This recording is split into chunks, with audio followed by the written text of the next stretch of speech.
Pse ka një perceptim që vajzat e ekranit, ose më saktë vajzat që dalin në ekran dhe janë të njohura, ose vajzat që i përkasin në lëmit mediatik roz, janë më të kërkuara nga meshkujt.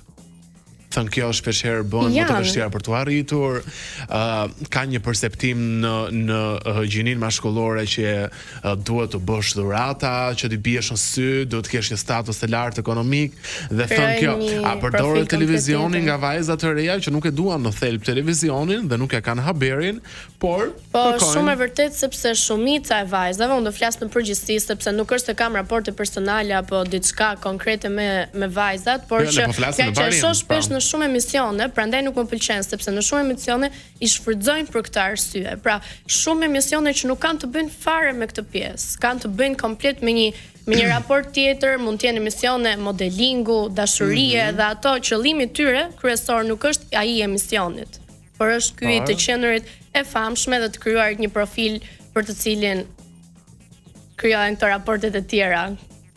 Po pse? Pra vajzat këtë gjë kërkojnë sot, sepse nuk e di pse është krijuar kjo. Jo, e kuptoj, po domethënë nga përditshmëria, nga shok që ti mund të kesh, nga shoqet, ti ke arritur të shpjegosh pse meshkujt tërhiqen kaq shumë nga vajzat e famshme, se ne kemi vajza yje dhe super të mira që nuk janë të famshme, madje mund të jenë edhe më seksi. Po, of course, është shumë e vërtet, mund të kesh vajza shumë të bukura se vajzat që dalin në ekran, thjesht krijohet ajo profili, ideja që ajo është më e paarritshme se një vajzë më e thjeshtë.